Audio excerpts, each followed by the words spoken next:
Assalamualaikum warahmatullahi wabarakatuh. Sahabat-sahabat, pernahkah kita melihat seorang anak yang sangat aktif, sulit duduk diam, terlambat bicara, tidak merespon saat dipanggil, sering tantrum, sulit membaca, atau tampak berbeda dari anak-anak seusianya? Seringkali anak seperti ini langsung diberikan label nakal, malas, tidak disiplin, kurang diajari orang tua, atau bahkan dianggap sebagai aib keluarga. Padahal bisa jadi anak tersebut sedang mengalami neurodevelopmental disorder, yaitu gangguan perkembangan syaraf. Kondisi ini bukan sekedar masalah perilaku, bukan tanda kurang iman, dan bukan alasan untuk menyalahkan anak maupun orang tua. Di dalam video ini kita akan membahas apa itu neurodevelopmental disorder, apa saja jenis-jenisnya, dan bagaimana Islam memandang anak dengan kebutuhan khusus, dan bagaimana Islam dapat menjadi pendamping ikhtiar klinis, pendidikan, dan keluarga, sehingga akhirnya mereka menjadi anak-anak yang normal dan diterima di masyarakat. Sahabat-sahabat, ketika kita berbicara neurodevelopmental disorder, apa itu neurodevelopmental disorder? Neurodevelopmental disorder atau gangguan perkembangan syaraf adalah kelompok kondisi yang muncul pada masa perkembangan anak dan mempengaruhi fungsi otak. Dampaknya dapat terlihat pada kemampuan bicara, belajar, fokus, interaksi sosial, perilaku, emosi, atau koordinasi motorik. Penting untuk dipahami bahwa anak dengan kondisi ini bukan tidak mau belajar, bukan sengaja melawan, dan bukan selalu mencari perhatian. Banyak perilaku mereka sebenarnya adalah bentuk komunikasi. Misalnya anak yang berteriak mungkin sedang kewalahan oleh suara bising. Anak yang tidak mau menulis mungkin mengalami kesulitan motorik halus. Anak yang tidak menjawab saat dipanggil mungkin memiliki hambatan bahasa atau kesulitan perhatian. Karena itu kita perlu mengubah cara pandang kita. Jangan langsung bertanya kenapa anak ini nakal. Tapi tanyakan, apa kebutuhan anak ini yang belum kita pahami? Sahabat-sahabat, ketika kita berbicara jenis-jenis neurodevelopmental disorder, secara umum NDD ini mencakup beberapa kelompok gangguan. Yang pertama, autis spectrum disorder atau autisme. Dan anak dengan autisme biasanya mengalami kesulitan di dalam komunikasi sosial dan memiliki pola perilaku, minat, dan aktivitas yang berulang. Sebagian anak sangat sensitif terhadap suara, cahaya, tekstur makan ataupun bisa jadi perubahan rutinitas. Kedua, ADHD, yaitu gangguan perhatian, hiperaktivitas, dan impulsivitas. Anak dengan ADHD sering sulit fokus, mudah terdistraksi, banyak bergerak atau bertindak sebelum berpikir. Mereka bukan sekedar kurang disiplin, tetapi membutuhkan struktur dan strategi pengasuhan yang tepat. Yang ketiga, yaitu gangguan komunikasi seperti terlambat bicara, kesulitan memahami bahasa, gangguan bunyi bicara, gagap, atau kesulitan menggunakan bahasa dalam situasi sosial. Yang keempat, specific learning disorder atau gangguan belajar spesifik. Anak mungkin sangat kesulitan membaca, menulis, atau belajar matematika meskipun tampak cerdas dalam hal lain. Yang kelima, disabilitas intelektual, yaitu keterbatasan dalam fungsi berpikir dan kemampuan adaptif sehari-hari. Anak membutuhkan target belajar yang realistis dan dukungan kemandirian. Yang keenam, yaitu gangguan motorik dan tic disorder, seperti kesulitan koordinasi, gerakan repetitif, atau gerakan dan suara yang berulang yang sulit dikendalikan. Dan setiap anak memiliki profil yang berbeda. Karena itu, diagnosis dan intervensi harus dilakukan secara profesional, bukan berdasarkan dugaan atau stigma. Dan tanda awal yang harus diperhatikan, orang tua dan guru perlu memperhatikan beberapa tanda awalnya. Misalnya, anak terlambat bicara, tidak merespon nama, tidak tertarik bermain sosial dan sangat sulit untuk fokus, sering mengalami ledakan emosional, sangat sensitif terhadap suara atau tekstur, tertinggal membaca dan menulis atau sangat canggung di dalam beraktivitas motorik. Namun tanda-tanda ini tidak boleh digunakan untuk melabeli anak secara sembarangan. Tanda awal adalah alasan untuk mencari asesmen, bukan alasan untuk memberi cap negatif. Jika ada kekhawatiran, langkah terbaik adalah berkonsultasi dengan dokter anak, psikolog, psikiater, Ya, khususnya di sini adalah psikiater anak, terapi wicara, terapi okupasi, atau tenaga profesional yang kompeten. Semakin cepat kebutuhan anak dipahami, maka akan semakin cepat pula keluarga dapat menyusun dukungan yang sesuai sehingga anak kita bisa menjadi normal dan bisa diterima di kalangan masyarakat umum.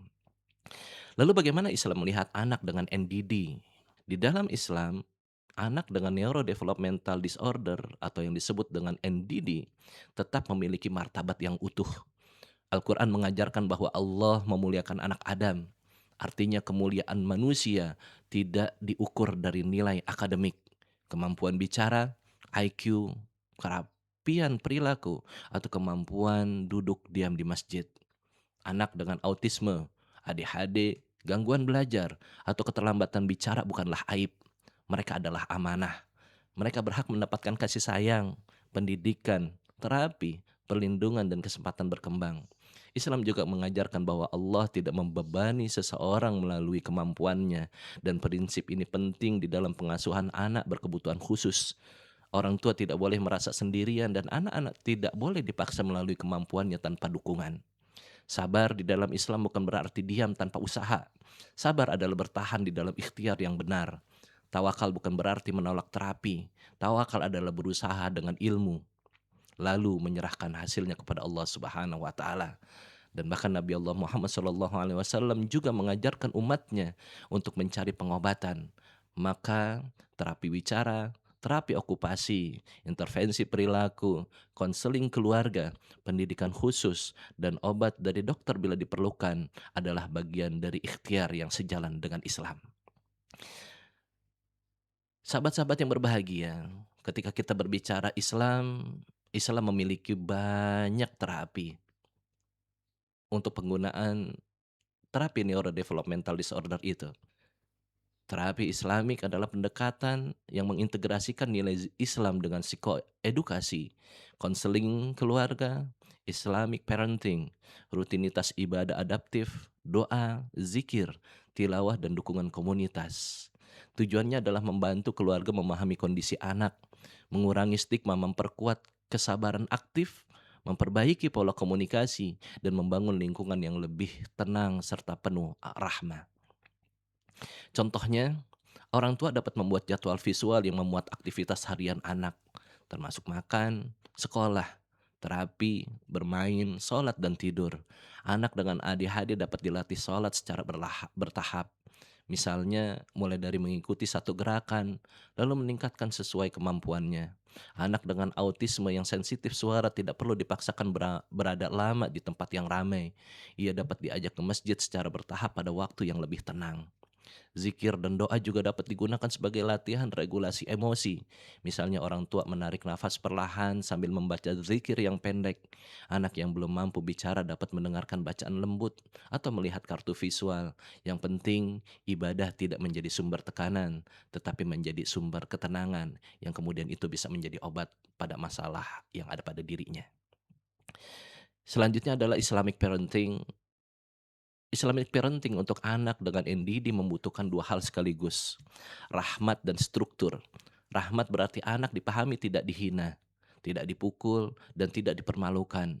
Struktur berarti anak diberikan rutinitas batas yang jelas, instruksi yang singkat, dan penguatan yang positif.